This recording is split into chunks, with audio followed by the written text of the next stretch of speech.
Okay. Welcome to our final project for the Saginaw Creative Writing Correspondence Workshop with PCAP. We're really excited to present the works of David O, Christopher M, Jack C, and David T. We are the facilitators for this semester's group. My name is Vitalis. We have Emily, Maddie, and Chase on the call as well. And basically, we'll just be reading through our participants' responses, your responses, if you're watching this video. So basically what we've done is we've divided up this presentation into various sections, and then we've taken some people's responses, poems, stories, prompt responses that we'll be reading out loud and sharing with everybody here. So let's get started.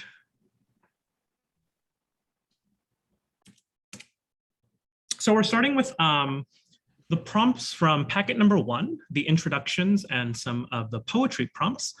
The specific prompt that we'll be reading here is part of what we do in creative writing is to use our imaginations and words to inhabit other ideas, characters, and worlds.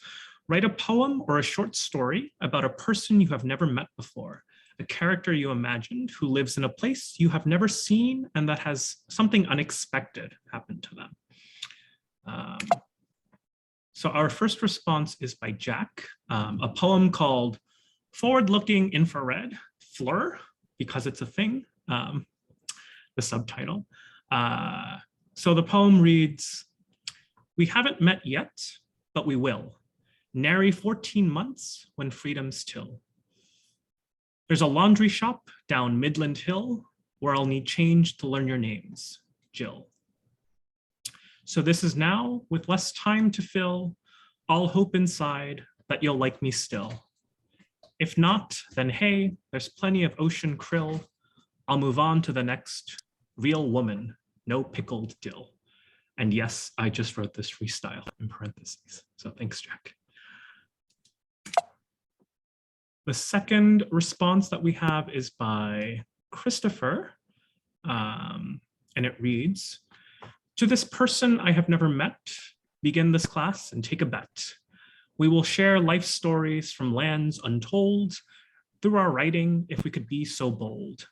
To talk at a distance because of COVID-19, to meet in the middle, maybe in between. We both sit with pen in hand to share tales from other lands." Thanks, Chris. So we've got packet number 2, and I will hand that over to Emily.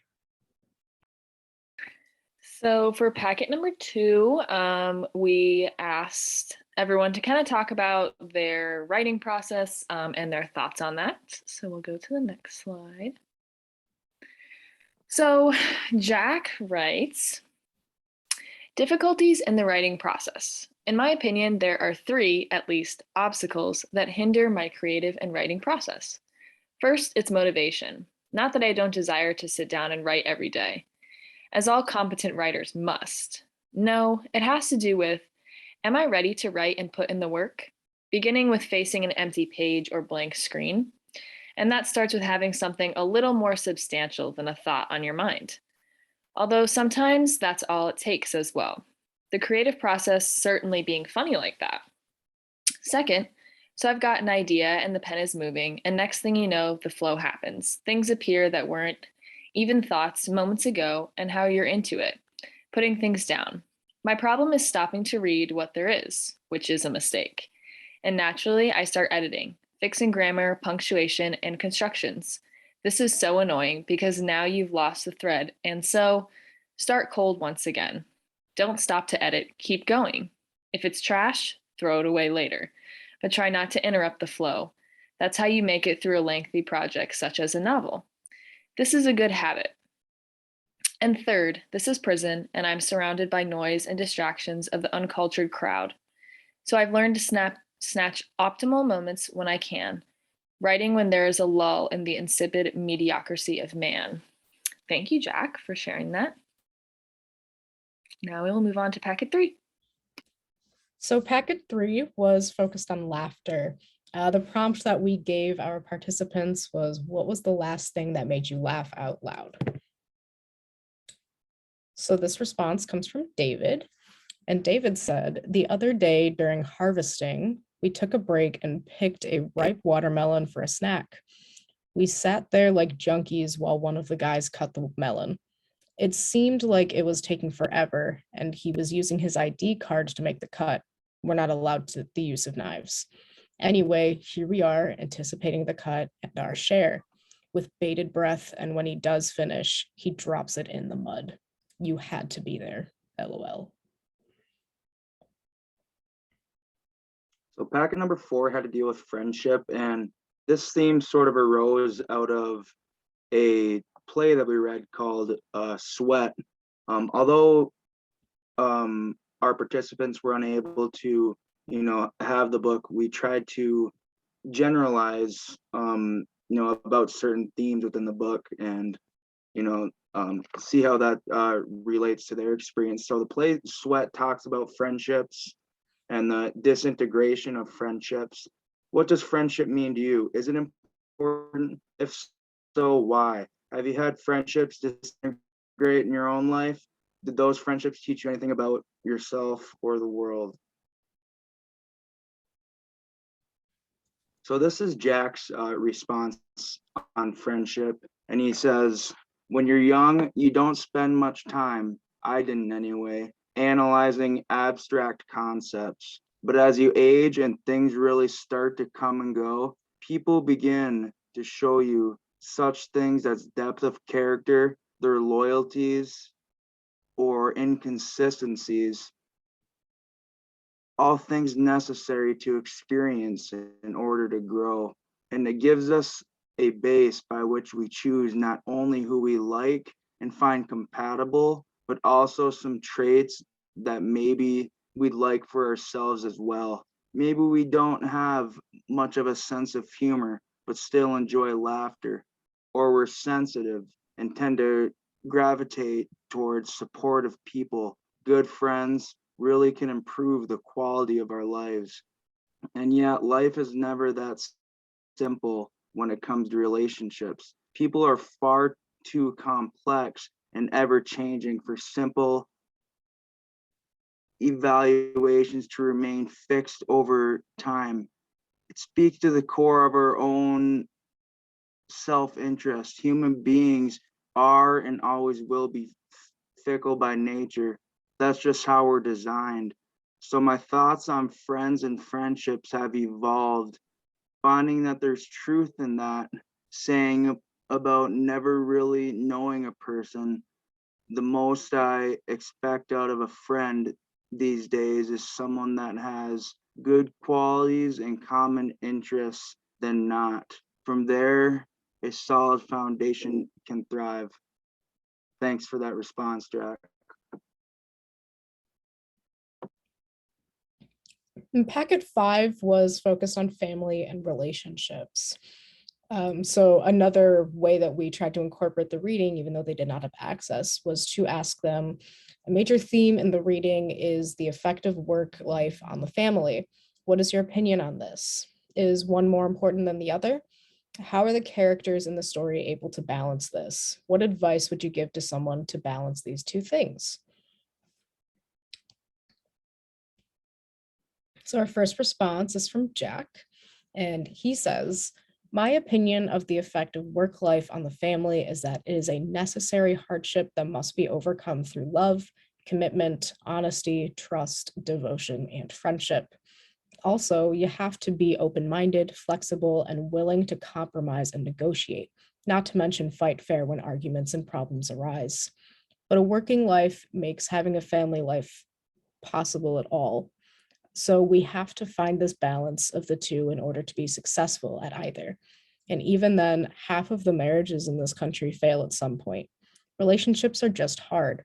We have become a disposable society by always taking the easy way out of things when things get hard or don't go our way. That's a sad American fact. What advice I would give to someone seeking balance? I would suggest that you always go slow into a relationship and career. Sure about the person and the profession before making any long-term plans. By taking your time and gaining some perspective, you will Have a better understanding of the people and the path around you. Then you need to do an honest assessment of your situation and, of course, yourself. If that's not enough, I would seek professional assistance. It's always good to get a second opinion. It's amazing advice, Jack. Thanks for sharing that. We also have a response from Christopher. He says, family time is important. So even though one may work, still spend as much time with family as possible. Love the family value that Christopher has.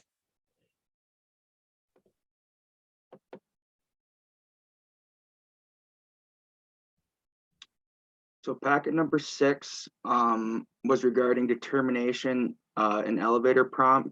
So essentially this prompt was to write a scene where two strangers are stuck together in an elevator. Some things you might want to think about include how they got stuck there in the first place, their reactions to getting stuck, and how and if they end up getting out at the end of the story.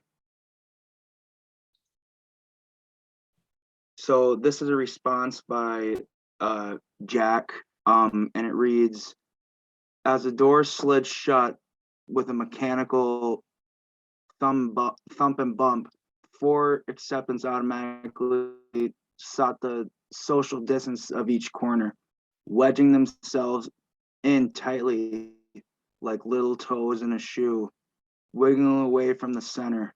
The large man nearest the control panel pressed for and the button lit with a cheerful glow. Next, he inquired with a pause, turning to look around the cabin as his fellow passengers.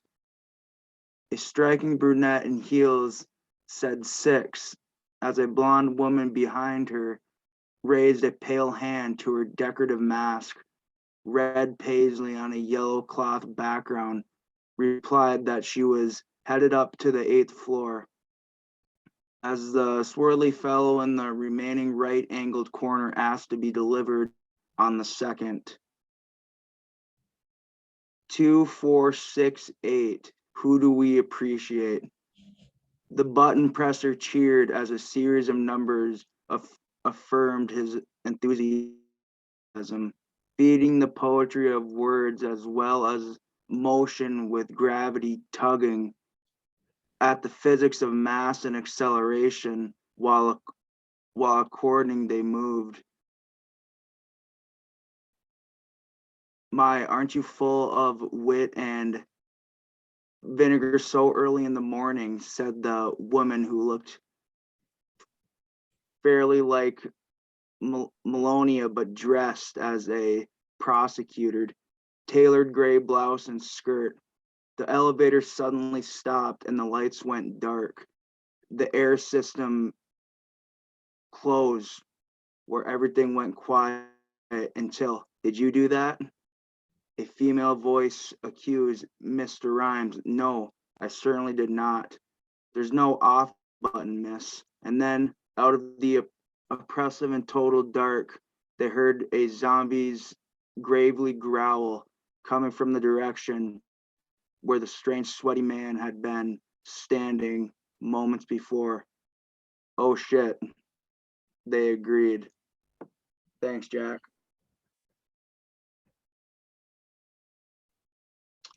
Our next response is from Christopher. Rose walks into an elevator and presses all the buttons so it lights up like a tree. Bill, who's late for a meeting? Says, really? What? Rose exclaims. What are you, 6? Bill sneers. No, I'm 7.5, Rose chimes. Bill rolls his eyes and sneers. I'm going to be very late now. 23 floors later, Bill arrives at his floor and Rose is comfortably sleeping on the floor of the elevator. That was from Christopher.